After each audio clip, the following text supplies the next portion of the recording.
The cowboy found her crumpled in the dust, blood staining her buckskin, breath thin as a whisper. An Apache woman alone, wounded, left to die beneath the burning sky. He knew giving her his only horse meant ruin. A man without a horse was as good as dead on the frontier. Yet something in her eyes, defiance flickering through pain, moved him. He lifted her onto the saddle, watched her ride into the horizon, and walked back to his cabin on foot. By dawn, the ground trembled with hoofbeats. 70 Apache warriors surrounded his land. Rifles raised, faces hard, they stared down the lone rancher who had given up everything. And then, they did the unthinkable. Don't forget to like this video and subscribe to the channel so you never miss a ride into the Old West. The rancher stood frozen on the packed dirt of his yard, the rough stock of his Winchester trembling in his hands as the first light of morning spilled across the plains. Turning every rifle barrel aimed his way into a line of molten fire, and though the air was silent, his pulse thundered so loud he thought it might give him away as surely as a shout. 70 Apache warriors sat their ponies in a wide ring around his cabin, their dark eyes fixed on him, their silence thicker and more dangerous than a war cry. And in that silence, Matthew Hale, once just a lonely rancher scratching out a living from parched soil, felt the weight of every choice that had led him here. Most of all, the choice he had made only the day before when he gave up his only horse to a dying woman in buckskin whose breath had been no stronger than smoke and whose defiance had burned through the haze of her pain. He had thought the decision would cost him his life, trudging for miles on foot beneath a merciless sky, every step heavier than the last until he collapsed against the wall of his cabin. But he had not imagined that mercy might echo louder than survival. And now, as the ground quivered beneath 70 sets of hooves, he wondered if that single act had brought salvation to his door or doom. The riders moved with a discipline that unnerved him, their ponies restless, yet their faces carved from stone, every cheek scarred or painted, every rifle steady. And though no order was given, the circle closed tighter, not with the rush of an attack but with the slow certainty of judgment being passed, until Hale could see the flicker of sunlight in their eyes and the scars at the corners of their mouths. He fought the urge to lift his rifle, for instinct screamed that one shot would mean his end. But another instinct, quieter yet sharper, told him that if they had come for his blood, it would already be soaking the dirt. His mouth was dry as dust, his tongue thick, and still he held his ground, feet planted though his knees quivered. And in that dreadful pause he realized that the frontier gave no mercy to cowards. If he ran, he would die. If he fired, he would die. But if he stood, perhaps, just perhaps, he might prove that the life he had risked for their sister had not been an empty gesture. The silence pressed in on him until he thought it might crush his chest, and then, from the far side of the ring, a single rider nudged his horse forward, parting the circle with the calm of a man who carried authority not in words but in the steadiness of his gaze. And as he drew nearer, Hale recognized him as the leader, broad-shouldered, his face weathered and scarred by battles uncounted. The chief reined in his horse before him, eyes locked with Hale's, saying nothing. Yet in that unbroken stare, Hale felt his fate balanced on the edge of a knife, life or death, kin or enemy, and he gripped his rifle tighter, not to raise it but to hold himself steady, waiting for the verdict that would decide whether his cabin would be his grave or the beginning of something he could not yet name. The circle of riders shifted like the tightening of a noose, hooves stamping and dust curling into the morning light, until one figure broke from the line, an elder with shoulders broad as a canyon wall and hair streaked silver beneath his eagle-feathered crown, his movements measured, his bearing so steady that the other warriors seemed to still themselves in deference. He swung down from his pony with the ease of a man who had long ago learned that true authority needed no haste, his moccasins landing silent on the hardpan, and as he strode forward, his gaze fixed on Matthew Hale, the rancher felt the weight of it like a hand pressing against his chest, steady, appraising, not cruel but far from gentle. The kind of look that measured a man's worth without a single word. Hale's rifle sagged slightly in his grasp, his instincts warring between fear and defiance. But then, from behind the elder, movement parted the line of warriors, and she appeared, the woman he had given his horse to, no longer crumpled in the dust with blood pooling in her buckskin but upright, proud, her wounds bound and her chin lifted with a dignity that seemed to burn brighter than the morning sun. and the sight of her struck him harder than any rifle stock, for he had not dared to believe she would survive, much less return to stand tall among her people. She stepped forward slowly, her dark eyes locking onto his, and though she bore the marks of pain still fresh, there was no weakness in her stride, only the unyielding presence of someone who had endured much and would endure more.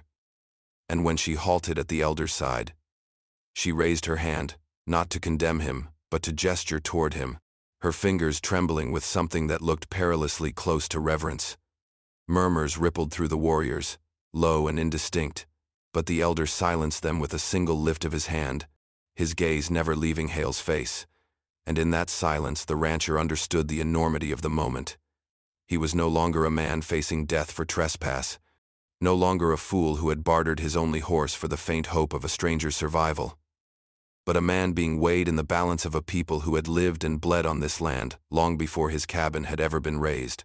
His throat tightened, words clawing to rise yet strangled by the enormity of their presence, until the woman herself broke the silence, her voice low, steady, and halting in its English, but clear enough to strike through the morning air. He gave his horse, his life, for me. The elder's eyes narrowed slightly, his face unreadable, yet something softened in the hard lines etched by years of war, and though his expression remained stern, he inclined his head ever so slightly, as though the verdict he had carried to the rancher's door was shifting even before it had been spoken. The silence broke like thunder when the elder lifted his voice, a deep, resonant sound that carried across the circle of mounted warriors and into the very marrow of the rancher's bones, each word heavy with the authority of one who spoke not only for himself but for his people. And though much of it rolled in the Apache tongue, its cadence sharp and measured, the meaning needed no translation when his hand cut through the air toward Matthew Hale, not in accusation but in acknowledgement. "This man," he declared in halting English, his voice as steady as the earth itself, "gave life where others would have taken," and the words hung in the morning light like a judgment older than any frontier law, older than the dusty statutes of towns and sheriffs. And as the elder's dark eyes swept over the warriors encircling the cabin, Hale saw their posture change, rifles that had glinted with the promise of death now dipping downward, muzzles easing toward the earth in unison, until 70 barrels pointed, not at him, but at the dust. The gesture as solemn as a prayer, and the tension that had gripped his chest finally cracked, though his hand still trembled against the stock of his Winchester.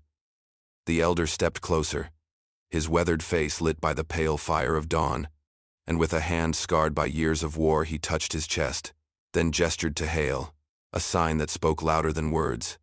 A debt declared, binding not only the woman who had lived but the warriors who stood with her.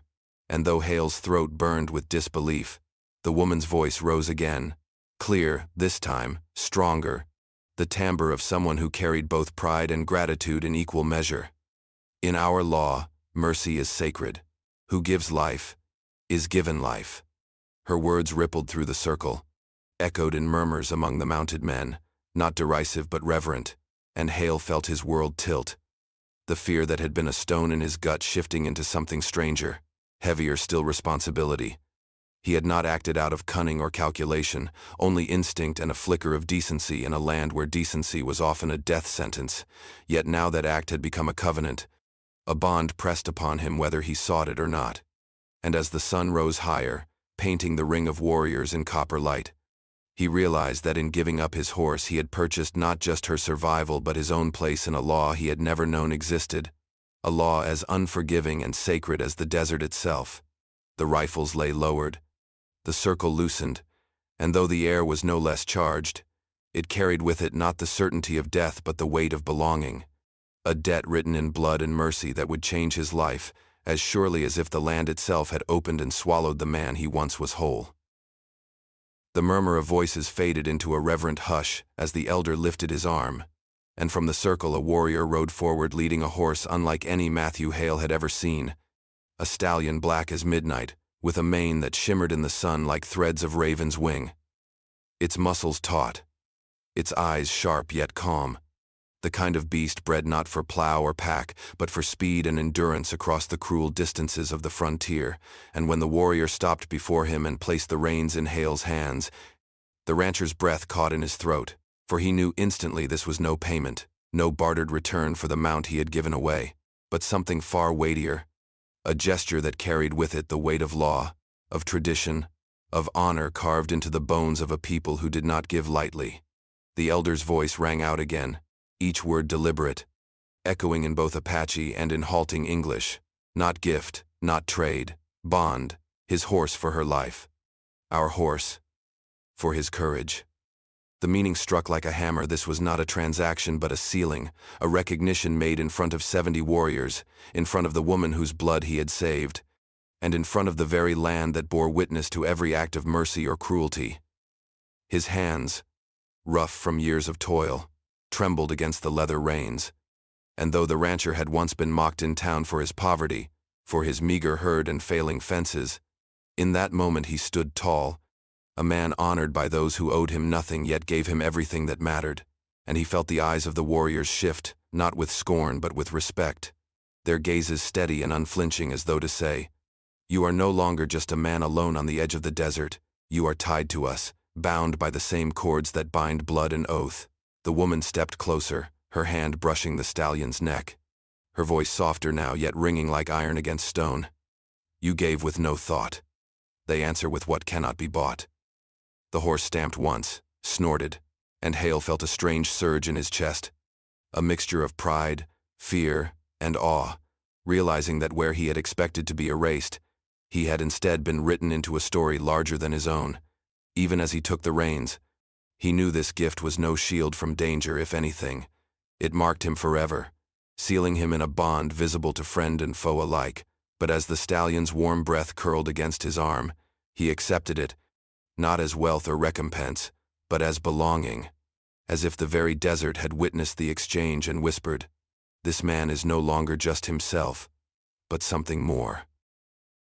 The news spread like prairie fire, faster than any rider could gallop, carried in fragments on the tongues of drifters, gamblers, and peddlers until by the time Matthew Hale's name reached the saloon it had twisted into a storm that no amount of whiskey could drown.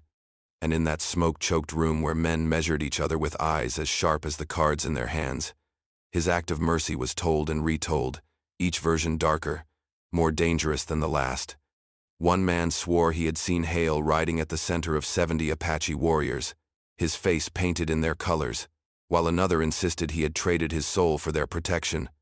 And though not a word of it was true, the power of rumor was sharper than steel, cutting into the minds of those who already distrusted him, until by nightfall whispers had turned to mutters and mutters to accusations that he was siding with savages, that he was no longer a rancher but a traitor in plain sight.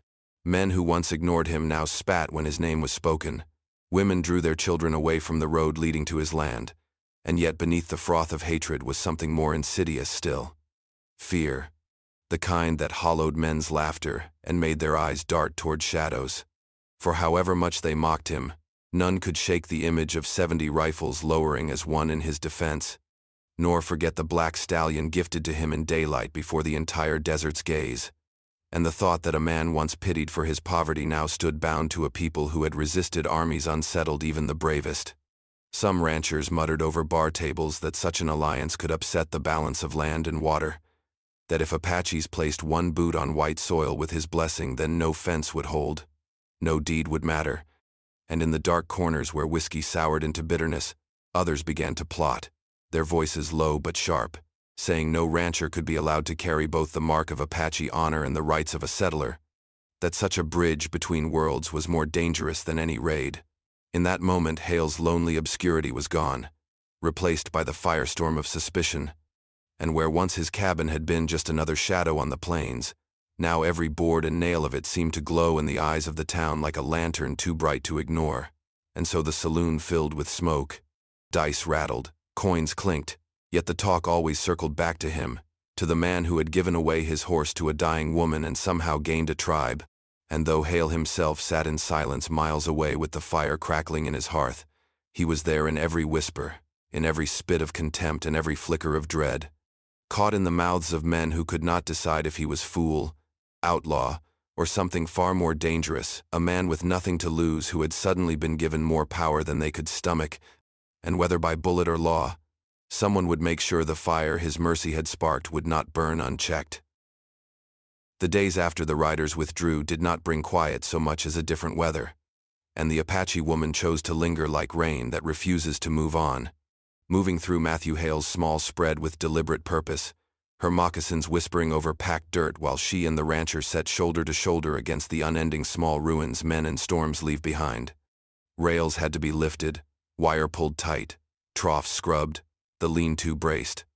A low patch hammered flat over shingles that had curled like old bark, and she took to each task with a competence that neither boasted nor begged praise, simply worked, and in that quiet Hale discovered that labor done beside another settles deeper in the bones than labor done alone. When a post bit the earth crooked, she set her hip against it and they pushed until wood groaned and the hole swallowed straight. And when the sun climbed to a hard white coin overhead, she divided the bread in equal hunks and set the canteen between them as though fairness were the only law that mattered. She spoke little, yet her silence had changed timbre, no longer the hard shell of a stranger, but the quiet of a person who had chosen the company she kept. And in that wordless space something unsteady took root. Hale, who for years had eaten with his hat on a peg and the kettle as his only conversationalist, found himself startled by the small courtesies of another human rhythm. The way she passed him the staple driver without being asked. The way her palm flattened a nail before the first strike. The way she stood back, chin tilted, judging a line of wire with an appraiser's eye that made him want to meet the mark. In the evenings, she sat close to the hearth with her back straight and her eyes on the flames, and though grief sometimes moved across her face like a cloud over sun, she let him see it without shame. He answered not with questions but with presence, handing her the spoon when the stew needed stirring, trading places at the bellows when the coals slumped, learning that comfort can be practiced like any other chore until it becomes muscle memory. Trust, when it came, was not a flare but a slow ember, her hand brushing his wrist as they lifted a water barrel together, his nod toward the shed where the good rope was kept. The morning she left her knife on the table while she walked to the well, a blade once kept under her blanket, now lying quiet by his elbow like a sleeping dog. He told her where the land dipped and held snowmelt, where grass came green a week sooner, where the wind would tear a hat straight off a head in April. She showed him the tiny sign of a seep in shale, and how willow bark could pull fever down, and when the old mare colicked she pressed her ear to the belly and taught him the patience of waiting, hand on flank until the spasm passed. No vows were spoken, no bargain struck, yet a shape gathered itself between them, plain as the shadow they cast together across the yard near sundown. He had given a horse and earned a storm, but the storm had given back a companion who split logs and laughter with equal gravity, whose gaze, when it met his over a shared plate, made the long haul of his life feel suddenly furnished. The town's talk still traveled like dust, creeping under doors, yet within his fence the air cleared, and whatever future waited hard, precarious, leaned against by enemies would be met by two sets of hands instead of one, their silences no longer empty but braided, strong as doubled rope. They came at dusk, the sky bruised purple and red, the kind of light that makes a man feel the world itself is holding its breath. And Matthew Hale heard them before he saw them, the low thunder of hooves, the jangle of tack, the voices carried sharp on the wind until the first lantern glow crested the ridge and a line of riders spilled into view. Townsmen he recognized by the slump of their shoulders and the tilt of their hats, men who had once shared drinks with him in the saloon or haggled over fence posts at the mercantile, now bound together by fear masquerading as righteousness. They rode slow, deliberate, torches high and ropes looped over saddles, and when they reined in before his cabin the smell of kerosene and sweat thickened the air, pressing against his lungs harder than any rifle barrel, and he knew without a word what judgment they had carried. His act of mercy had been twisted into treachery, his choice to save a dying woman branded as betrayal, and to these men, steeped in their own rumors, he was no longer a neighbor but a traitor. The leader, a rancher named McCord whose land butted against Hale's north fence, raised his torch high, its fire clawing at the dusk, and spat words that stung worse than the flames. You side with savages. You burn with them. We'll set things right. Murmurs rose in grim agreement, the others shifting in their saddles, eyes lit by torchlight and hate.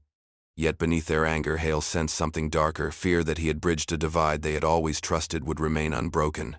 Fear that if one man could stand in bond with the Apache, their entire order of land and law might come undone. His rifle leaned against the porch rail, close enough to reach but heavy with consequence. And beside him the Apache woman appeared in the doorway, her shadow long, her face calm though her eyes glimmered with a storm held tightly in check. She carried no torch, no rope, no weapon but her silence, yet her very presence drew the men's stares, their fury sharpening as though her defiance alone confirmed every twisted rumor they had whispered. Hale's heart hammered, but he planted his boots firm in the dust, his voice low yet steady when he spoke. "I gave a horse to a dying woman. That's all. If you call that treason, then maybe the fault ain't in me but in what you've become." The words hung heavy, crackling against the torches, and for a breath the men hesitated, caught between their fear of her people and the uneasy truth Hale had laid bare. But then McCord snarled, shoving his horse forward, and the ropes hanging from saddles seemed to sway like vipers ready to strike. The air thickened, every second stretched taut, and Hale felt the fragile bond of trust he had built with the woman tighten into something sharper, for he knew if fire touched his walls, if rope touched his neck, it would not be only his life at stake but the fragile future born of their shared silence. The torches flared, the horses snorted, and in that terrible pause he understood that the true battle was not with the warriors who had once encircled his home, but with the men who called themselves neighbors, and that survival tonight would hinge not on the land deeds tucked in a drawer or the black stallion grazing by the barn, but on whether he could stand his ground against the fire carried by those who feared mercy more than cruelty. The sun sagged low, bleeding crimson into the horizon, when the standoff cracked open into something far larger than Hale or the mob had expected. Just as McCord lifted his torch higher, preparing to cast it against the rancher's cabin, the ground itself began to tremble with a new rhythm, heavier, sharper, a storm of hooves that rolled out of the distance like thunder across the plains, and every head turned as silhouettes crested the ridge. Apache riders fierce against the sunset glow, their spears glinting and rifles slung across their backs, a wall of riders cutting the horizon in two. At their center, tall in the saddle, rode the same elder who had spared Hale's life and honored his act of mercy, his profile etched in firelight, his presence carrying the weight of centuries. The townsmen stiffened, curses whispered through gritted teeth, and for a suspended heartbeat no one moved. The two forces staring each other down in the last breath of day, caught between fear and defiance.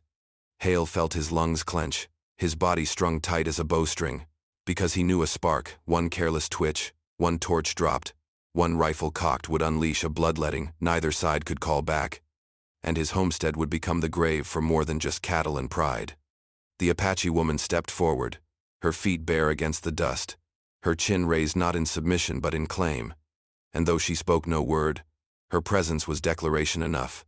She was not alone, nor was he. McCord spat into the dirt, muttering that the savages had come for their prize, but his voice wavered beneath the weight of all those dark eyes staring down from horseback.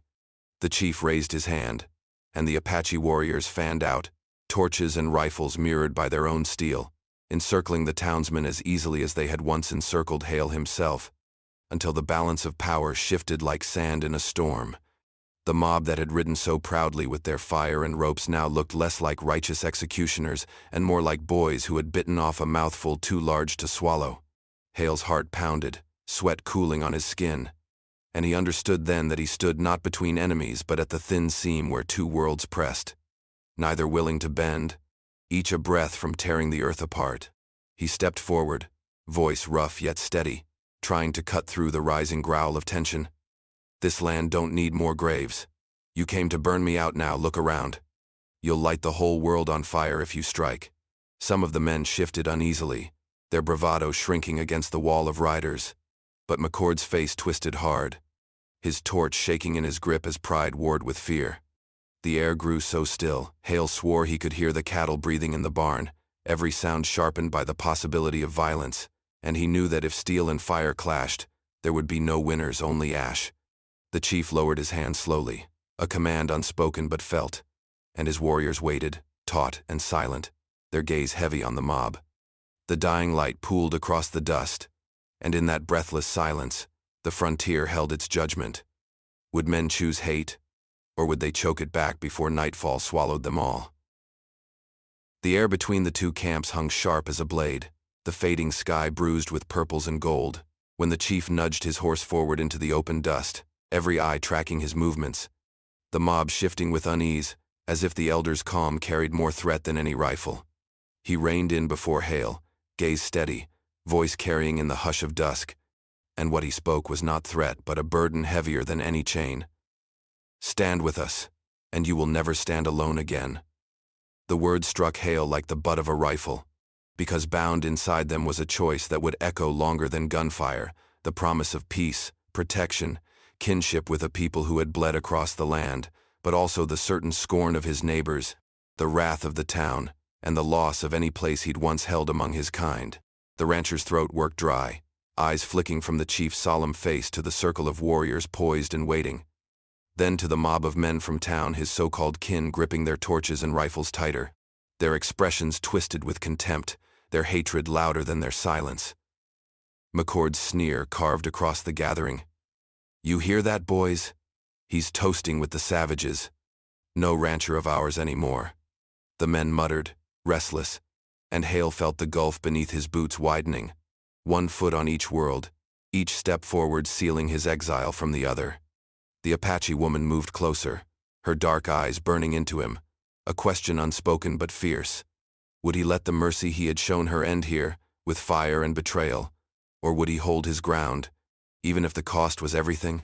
Hale's chest heaved as memory rose the hollow nights alone, the endless labor of keeping a ranch with no company but dust and wind, the silence that had been his only companion, and in that silence, he saw the fragile bond forming, the way the Apaches had mended his fence, broken bread beside him, stood ready to defend when the mob came braying. The sheriff's warning echoed, "Send them off or the town will come for you."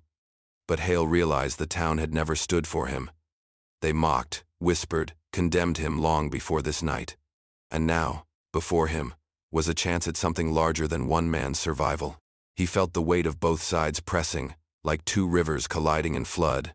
And still, the chief's voice lingered, calm, unyielding, offering not conquest but belonging. Hale's hands tightened around his rifle, not in defiance but in decision, and when he finally raised his voice, it broke across the mob like a crack of thunder. "If a man's judged by where he stands, then I stand here." The words silenced the night, torches flickering in the sudden stillness, the mob staring as though he had spat on his own blood, and yet Hale felt something in him lift, the years of loneliness shattering like brittle glass, because for once, he had chosen not out of fear, nor hunger, but out of conviction. The chief inclined his head slowly, approval deep as stone, and behind him the warriors tapped their lances into the dirt, a sound like thunder rolling across the prairie. McCord cursed, spittle flying, his pride refusing to bend. But Hale no longer looked at him, he looked at the woman, at the warriors, at the promise of kinship sealed not by cattle or coin, but by blood and fire. And in that unthinkable choice, a new dawn stirred, though the cost of it was written plain in the burning eyes of the men he had once called neighbors. The night gave way slowly, embers glowing faint in the ash pits, the acrid smoke of torches clinging to the air as if the violence that had nearly broken loose lingered still. But by the time the first pale wash of sunlight stretched across the horizon, Hale had already made his stand, and the shape of his life had shifted forever. He stood there in the clearing, boots heavy in the churned dirt, the mob's torches trampled and fading, their shouts silenced by his defiance, their fury scattered like leaves in a storm. For nothing breaks a mob faster than a man who does not yield, who chooses conviction over fear. His chest still heaved with the effort of it, but in the stillness that followed, he realized the only thing heavier than the decision was the strange sense of release it brought. The iron cage of his loneliness shattered. The burden of silence lifted. The mob, once ravenous, had turned to muttering ghosts, drifting back toward town, their bravado cracked by the sight of a rancher siding with those they named enemy. But Hale knew what they did not. Mercy once given is not easily revoked, and gratitude, once earned, is a bond stronger than hate. The Apache chief, broad and solemn, placed a hand over his heart in acknowledgement, And behind him, the warriors bowed their heads, the gesture not of victors but of brothers welcoming another into the circle. The Apache woman, her wounds less fresh now, stood tall, pride glinting in her eyes as if the man who had saved her life had saved more than her body. He had saved her place in a world bent on erasing it. She stepped to his side without words, the space between them no longer suspicion, but the easy silence of those who understand the weight of sacrifice. And when the chief's men led forward the horse sleek, black as midnight, stronger and swifter than the tired beast Hale had once traded for her life, it was not offered as gift, nor as payment, but as symbol. That in choosing loyalty, he had chosen family. That his road was no longer walked alone. Hale took the reins with steady hands, feeling the ripple of muscle under the horse's hide, the beast snorting as if it too understood it was bound to a destiny greater than a single rider's needs. Mounting, he looked across the land, his ranch still standing, though forever marked by the echoes of fire and anger. And he knew the town's welcome was lost to him, but something richer had replaced it. The warriors began to ride, their formation sweeping wide like wings, and Hale rode among them, the woman at his flank, the chief just ahead, the rhythm of hooves pounding like a heartbeat of kinship. The sun broke free from the horizon then, flooding the plains with gold, catching the dust in a blaze of light, and Hale breathed deep, tasting not the bitterness of exile but the strange sweetness of belonging. For the first time, he was not a man in silence, not a rancher forgotten, but a brother in spirit to those who had judged his mercy and found it worthy. The West was harsh, unyielding, forever demanding payment in blood or toil, but as the sunrise crowned the ridges and stretched across the endless prairie, Hale knew he had given up neither his land nor his life. Instead, he had gained something rarer than gold or cattle. He had gained kin.